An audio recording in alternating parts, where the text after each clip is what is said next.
Youth ক্লাবৰ তৰফৰ পৰা আন্তৰিক আদৰণি আৰু শ্ৰদ্ধা আৰু সেৱা জনাইছোঁ। ইতিমধ্যে আমাৰ ৰাতিপুৱা সমূহীয়া চাফাই কাৰ্যসূচীৰ অন্ত পৰি আমি পৰৱৰ্তী কাৰ্যসূচীৰ মাজলৈ আগবাঢ়িব বিচাৰিছোঁ। টঙাটান ইউথ ক্লাবৰ সজ্জনত অনুষ্ঠিত হোৱা বসন্ত উৎসৱৰ পতাকা উত্তোলন কৰিব উদযাপন সমিতিৰ সভাপতি নয়নজ্যোতি বৰুৱাই। আমি তেখেতক এখন জাতীয় গামোচাৰে আদৰণি জনাবৰ কাৰণে উদযাপন সমিতিৰ যুটীয়া সম্পাদক তৰংগ মহন্তক আমি অনুৰোধ জনাইছোঁ।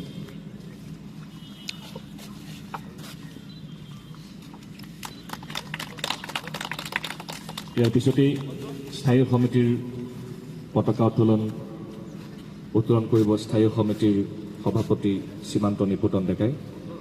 আমি ডেকাদেৱক আগবাঢ়ি আহিবলৈ অনুৰোধ জনাইছোঁ আৰু লগতে এখন গামোচাৰে আদৰণি জনাবলৈ অনুৰোধ জনাইছোঁ। আদৰণি জনাব উমেশ ডেকাই।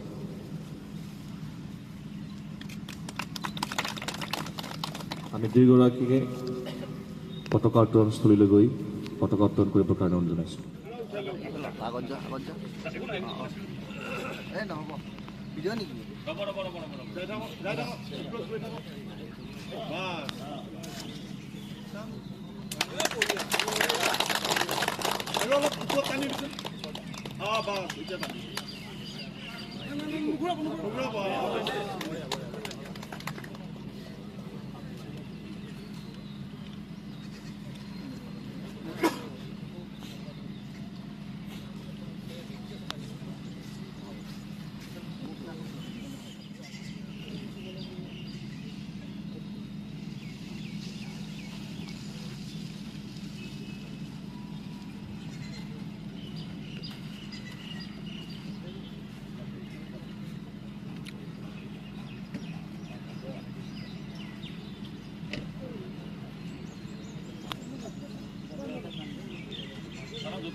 আমি ধন্যবাদ জ্ঞাপন কৰিছোঁ।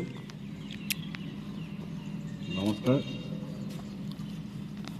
টংলা টাউন ইউথ ক্লাবৰ সৌজন্যত হ'বলগীয়া বসন্ত উৎসৱ ইয়াৰ দ্বিতীয় বৰ্ষ। এই চেগতে আজি উপস্থিত থকা টংলা টাউন ইউথ ক্লাবৰ বিষয়ববীয়া আৰু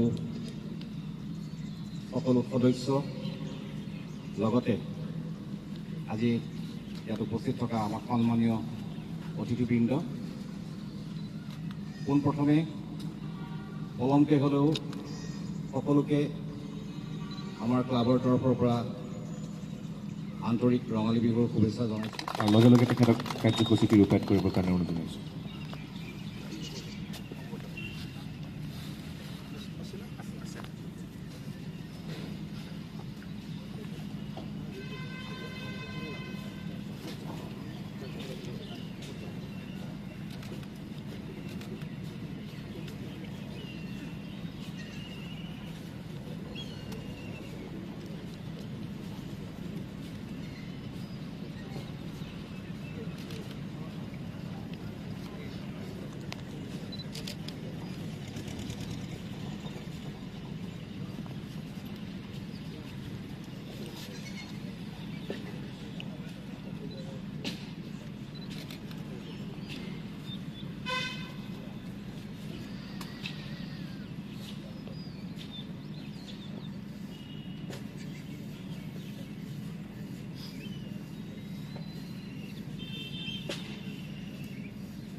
Center,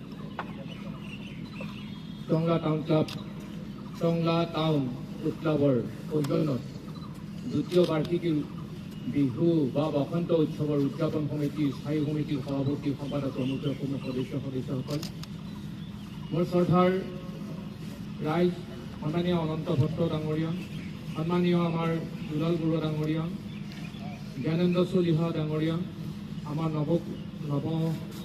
নৱজিৎ দাস ডাঙৰীয়া আৰু আমাৰ জয়ন্ত ৰাভা ডাঙৰীয়া, আটাইকে প্ৰমুখ্য সকলোৰে আমাৰ নাজিমুল হক ডাঙৰীয়া, এইমাত্ৰ আমাৰ পতাকা উত্তোলন কৰা আমাৰ নয়নজ্যোতি বৰুৱা ডাঙৰীয়া আৰু আমাৰ ডেকা ডাঙৰীয়া, আটাইকে ধন্যবাদ জনাইছোঁ। বিহুৰ আজি এই প্ৰথম দিনৰ দ্বিতীয় কাৰ্যসূচীত ৰূপায়ণ কৰিবৰ কাৰণে মই যোগ্য নহয়। মই অৱশ্যে লং পেণ্ট পিন্ধি আহিলোঁ, সেইকাৰণে আপোনালোকে মাফ কৰি দিব।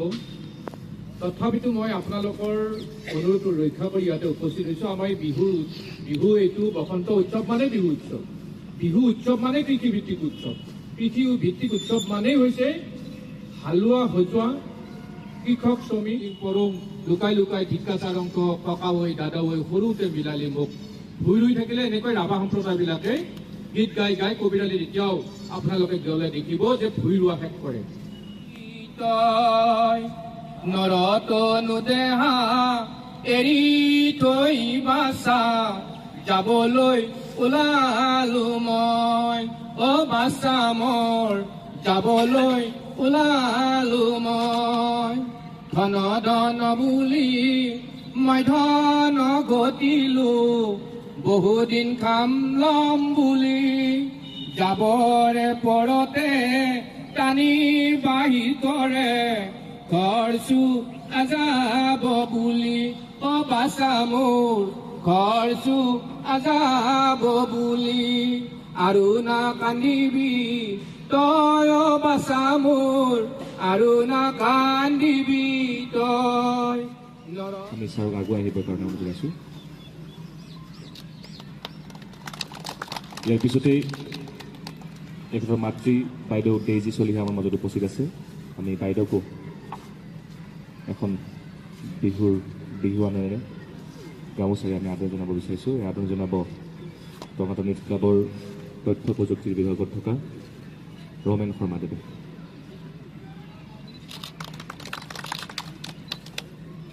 ইয়াৰ পিছতে উপস্থিত আছে ভনী জোৱাই যুগল কিশোৰ চলিহাৰ জনাইছোঁ। দিগন্ত লাহকৰে আদৰণি জনাইছোঁ।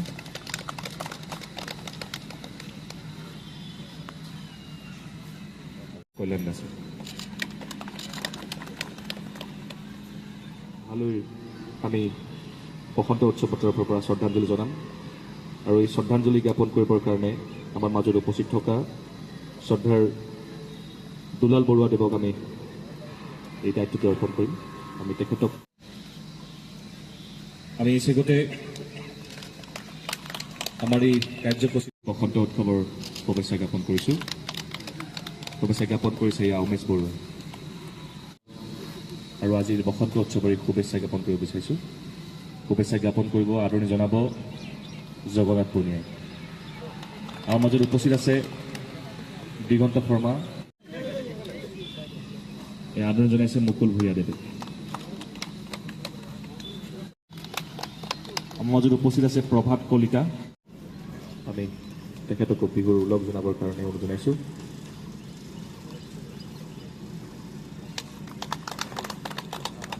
বসন্ত উৎসৱৰ মাজলৈ আদৰণি জনাইছোঁ আৰু লগতে বিহুৰ ওলগ জনাইছোঁ পালন কৰিবলৈও।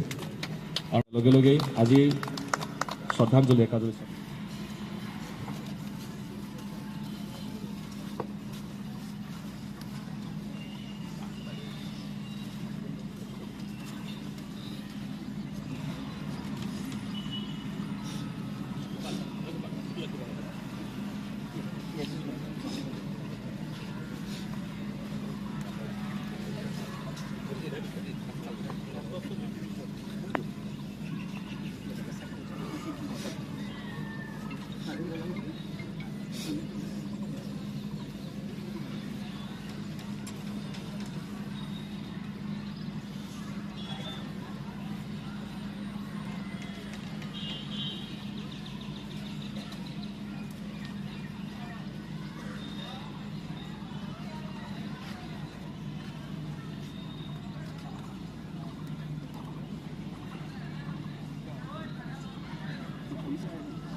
Canada.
উত্তোলন আৰু পুষ্পাঞ্জলি অৰ্পণ কৰিবলৈ কাৰণে অনুৰোধ জনাইছোঁ।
নিশামণি হালৈক তেখেতক শ্ৰদ্ধাঞ্জলি জনাবৰ কাৰণে জনাইছোঁ।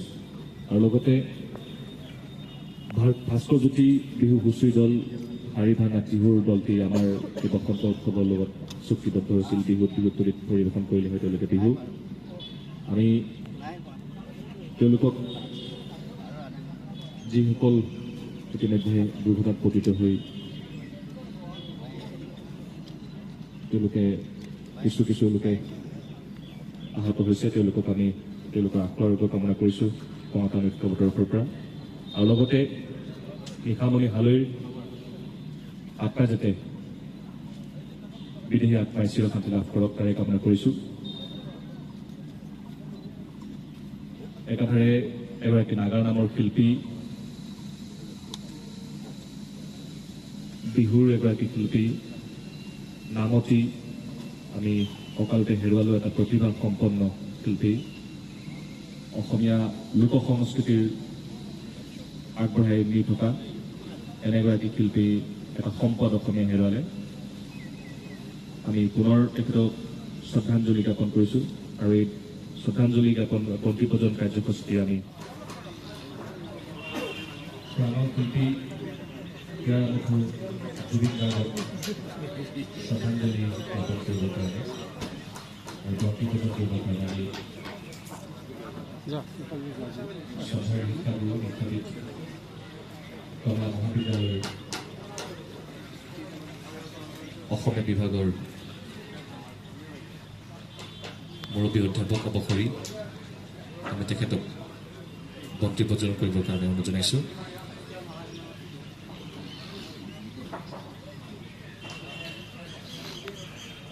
যোৱা 25 বৰ্ষৰ ছেপ্টেম্বৰ মাহৰ 19 তাৰিখে হঠাতে আমাৰ মাজৰ পৰা চিৰ বিদায় লোৱা প্ৰজন্মটোৰ হাতত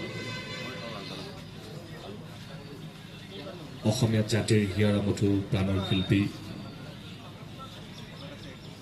সংগীত শিল্পী জুবিন গাৰ্গক কঙাতান উৎসৱৰ তৰফৰ পৰা এই বসন্ত উৎসৱত তেখেতলৈ জনাইছোঁ একাজলি শ্ৰদ্ধাঞ্জলি। এই ঐতিহাসিক টংলা উচ্চতৰ মাধ্যমিক বিদ্যালয় খেলপথাৰত জুবিন গাৰ্গে যোৱা 2019 বৰ্ষত কলাগুৰু সংগীত মহোৎসৱ তেখেতৰ নেতৃত্বত এই বাকৰিতেই, এই বিহুতলিতেই অনুষ্ঠিত হৈছিল। কেইবাবাৰো এই বিহুতলিত বিহুৰ অনুষ্ঠানত গীত পৰিৱেশন কৰিছিল সেইগৰাকী শিল্পী। টংলাৰ সৈতে এটা মানুহজনৰ ভাল সম্পৰ্ক আছিল, টংলাখনক বিশেষকৈ বহুত ভাল পাইছিল। বহু সময়ত টংলাৰ জনতাই বহু ঠাইত বাটে পথে শিল্পীগৰাকীক দেখা পাইছিল, লগ পাইছিল। এই শিল্পীগৰাকীক আমি হেৰুৱালোঁ আৰু অসমীয়া সংগীত জগতৰ, অসমীয়া ছবি জগতৰ কাৰণে কিমান ডাঙৰ ক্ষতি সকলোৱে উপলব্ধি কৰিছে। জুবিন গাৰ্গৰ কেৱল গীতকেইটাই প্ৰয়োজন নাছিল, জুবিন গাৰ্গক যে প্ৰয়োজন আছিল অসমীয়া উপলব্ধি কৰিছে। জুবিনবিহীন বহাগত আমি আজি তেখেতলৈ জনাইছোঁ একাজলি শ্ৰদ্ধাঞ্জলি।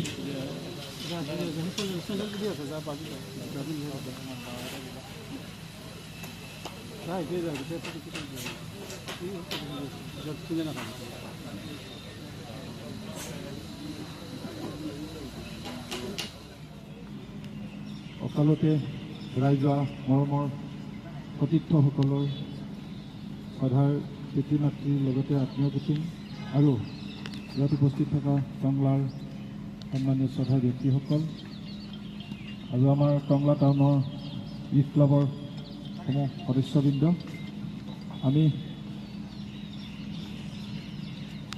আমাৰ মাজৰ পৰা অকালতে হেৰাই যোৱা চিত্ৰশিল্পী যুগল কিশোৰ চলিহা, হেমন্ত বৰা কোচ, পদ্মলোচন ভট্টাচাৰ্য, যশপাল সিং আৰু পৰহিদিনা বিহু মঞ্চ কৰি ঘৰলৈ উভতি যাওঁতে মৃত্যুক আঁকোৱালি লোৱা দুৰ্ঘটনাগ্ৰস্ত হৈ নিশামণি হালৈ আটাইকলৈ আমি ঈশ্বৰৰ ওচৰত প্ৰাৰ্থনা জনাম। তেওঁলোকে য'তেই থাকক, শান্তিৰে থাকক, সুখেৰে থাকক, বৈকুণ্ঠগামী হওক।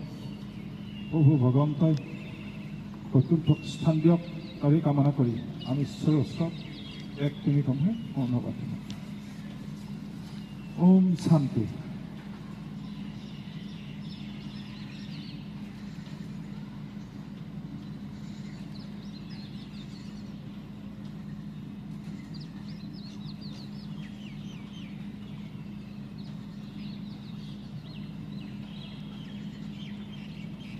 ওম শান্তি। হৈছে বসন্ত উৎসৱ দ্বিতীয়বাৰ কেনেধৰণৰ কি থাকিব কি কাৰ্যক্ৰম আছে? প্ৰথমতে পলমকৈ হ'লেও আমাৰ টংলা টাউন ইউথ ক্লাবৰ ফালৰ পৰা ৰঙালী বিহুৰ ওলগ যাচিছোঁ। এইবেলি আমাৰ দ্বিতীয় বৰ্ষ বসন্ত উৎসৱ। গতিকে আমাৰ আজিৰ দিনটো খুবেই ভাল। বতৰো অকণমান ফৰকাল হৈছে, কাৰণ কেইদিনমান ধৰি যিটো বতৰৰ অৱস্থা আছিল, আমি প্ৰভু ভগৱন্তক এইটোৱে প্ৰাৰ্থনা কৰিছোঁ যেন আগন্তুক কাৰ্যসূচীখিনি চলাই নিবৰ কাৰণে ভগৱানে আমাক অকণমান কৃপা দৃষ্টিৰে যেন চাই বতৰটো ভাল কৰে, কাৰণ এটা বৃহৎ আয়োজন আৰু আমাৰ বিভিন্ন ধৰণৰ অনুষ্ঠান আছে। আজি আমাৰ প্ৰথম কাৰ্যসূচীটো সুন্দৰভাৱে ৰূপায়ণ হ'ল, স্মৃতিতৰ্পণ অনুষ্ঠান আৰু আমাৰ অকালতে হেৰাই যোৱা কেইজনমান সতীৰ্থ তেওঁলোকৰ শ্ৰদ্ধাঞ্জলি অনুষ্ঠান। তেওঁলোকৰ পৰিয়ালবৰ্গ আমাৰ লগত জড়িত হৈছে, অলপ আৱেগিকো হৈছোঁ। আৰু আজি 3 বজাৰ পৰা আমাৰ শিশু চেমনীয়া বিহু নৃত্য প্ৰদৰ্শন হ'ব ইয়াতে, তেওঁলোকৰ প্ৰতিযোগিতা হ'ব। আৰু কাইলৈ আমাৰ মুকলি বিহু, সদৌ অসম ভিত্তিত মুকলি বিহু। আমি বিভিন্ন দলক, অসমৰ বিভিন্ন প্ৰান্তৰ দলবিলাকক আমি চুক্তিবদ্ধ হৈছোঁ, তেওঁলোক আহিব। লগতে জনজাতীয় আমাৰ কৃষ্টি দলসমূহো থাকিব। পৰহি অৰ্থাৎ 2 মে' তাৰিখে আমাৰ সন্ধিয়া সাংস্কৃতিক অনুষ্ঠানৰ ব্যৱস্থা কৰা হৈছে। ইতিমধ্যে আমাৰ শিল্পী চুক্তিবদ্ধ হৈছে। স্বনামধন্য শিল্পী আমাৰ শান্তা উজিৰ বাইদেউ আৰু সন্ধ্যা মেনন বাইদেউ, তেওঁলোক আহিব। বহু বছৰৰ পিছত তেওঁলোকৰ গীত উপভোগ কৰিব পাব ৰাইজে। আৰু লগতে দীক্ষু থাকিব, তেওঁ খুব জনপ্ৰিয়, আমি দেখি আহিছোঁ ছ'চিয়েল মিডিয়াত, এইবাৰ খুব ভাল অনুষ্ঠান কৰিছে। আৰু তেনেধৰণে আমিও আশা কৰিছোঁ সকলো টংলাবাসী ৰাইজক আৰু ওচৰ পাঁজৰে যিমানখিনি ৰাইজ আছে তেওঁলোকক আমি আমাৰ তৰফৰ পৰা নিমন্ত্ৰণ জনাইছোঁ। প্ৰাণৰ শিল্পী জুবিনদাৰ অৱতৰণত প্ৰথমটি ৰঙালী কেনেদৰে? সেইটোতো জুবিনবিহীন বহাগ মানে এইটো কি ক'ম, এটা শূন্যতা থাকি যাব, সেইটোৱে অনুভৱ কৰিছোঁ। কিন্তু আমিতো আগুৱাই যাব লাগিব। আৰু এইবেলি যেনেকৈ বিভিন্ন মঞ্চত দেখিছোঁ তেওঁৰ গীতবোৰেই বাজিছে, গতিকে তেনেদৰে আমি তেওঁক জীয়াই ৰাখিব চেষ্টা কৰিম। আৰু তেওঁ সদায় অসমবাসীৰ হিয়াৰ আমঠু হৈ থাকিব। আৰু সেই আগৰ সেই উৎসাহটো যেন ক'ৰবাত যেন অকণমান কম যেন অনুভৱ হয়। তথাপিও আয়োজনটো কৰিবই লাগিব, আগুৱাই যাব লাগিব, সেইখিনিয়ে।